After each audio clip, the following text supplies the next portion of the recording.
Student problem है हमारे पास जी translation of axis the X Y coordinate axis are translated through the point O prime 4 6।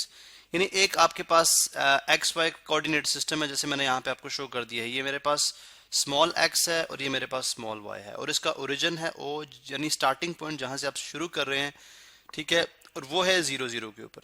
अब आपने इसको ट्रांसलेट किया है। आप इसको ट्रांसलेट करने का मतलब है कि आप इसका ओ प्राइम कहीं यहाँ पे या किधर यहाँ पे आप इसको ओ से ओ प्राइम तक जाएगा। वो कहाँ पे जाएगा, कितना आपने ट्रांसलेट किया है, वो उसने बता दिया कितना ट्रांसलेट करना है।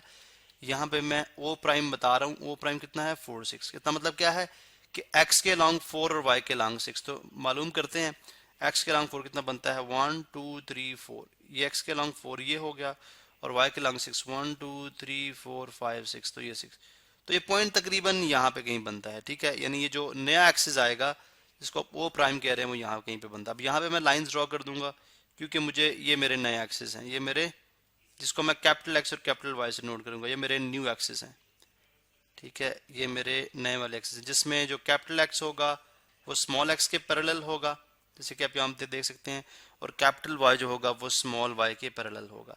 और ये जो पॉइंट ओ प्राइम है, अब जो नया एक्सिस आ गया हमारे पास, नया जो कोऑर्डिनेट सिस्टम है उसका ओरिजिन जो है वो कितना है 4 और 6 पे, वो हमने जैसे बता दिया। अब जी the coordinate of the point P are 2 -3 refer to the new axis, यानी नए एक्सिस के मुताबिक ये जो पॉइंट बताया पी पॉइंट जो है जो कहीं पे मौजूद है वो नए एक्सिस के मुताबिक कहाँ पे मौजूद है 2 और -3 के ऊपर।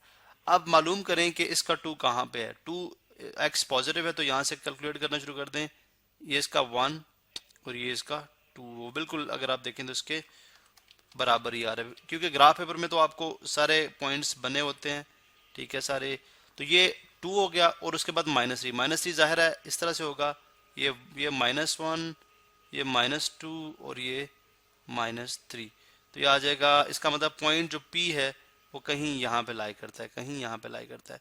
ये पॉइंट है P, ठीक है, ये पॉइंट है P जो कि नए एक्सिस के मुताबिक 2 और -3 के ऊपर है, ठीक है। नए एक्सिस के मुताबिक 2 और -3 के ऊपर। इसका मतलब इस पॉइंट P को मैं बोलूंगा, अगर ये आप इसको कैपिटल X और कैपिटल Y के मुताबिक देखें तो ये पॉइंट कितना बनता है, पॉइंट बनता है 2 और -3। हमने बताना है कि यही पॉइंट जो है P, ये नए एक्सिस के मुताबिक कैपिटल P, ठीक है, नए एक्सिस के मुताबिक स्मॉल x और स्मॉल y, इसके मुताबिक ये पॉइंट क्या बनेगा। तो बहुत आसान है, आप यहाँ से देख लें 1 2 3 4 5 6, यहाँ पे x 6 है और y कितना है 1 2 3, तो इसका मतलब पॉइंट कितना बन रहा है 6 और 3। तो यही आपने मालूम करना था। ये देखिए हमने ग्राफिकली किया। इसी सवाल को अगर आप न्यूमेरिकली करना चाह रहे थे, ठीक है, यूजिंग अलजेब्रा, तो आप किससे कर सकते हैं। हम जानते हैं कि जो इसमें कैपिटल X है वो कितना है 2 है, ठीक है, कैपिटल X जो है 2, क्योंकि ये जो एब्सिसा बताया जा रहा है आपको ये नए एक्स वाई सिस्टम के अंदर है, ठीक है, वो के मुताबिक है। कैपिटल Y जो है वो आपके पास कितना है -3, ठीक है, -3। और इसके अलावा एज की वैल्यू, एज की कीमत जितना ट्रांसलेट किया जा रहा है, एक्स कितना, एक्स एक्सिस के अलावा कितना ट्रांसलेट किया गया है 4, और वाई एक्सिस के अलावा कितना किया गया है जिसको आप के बोलते हैं 6।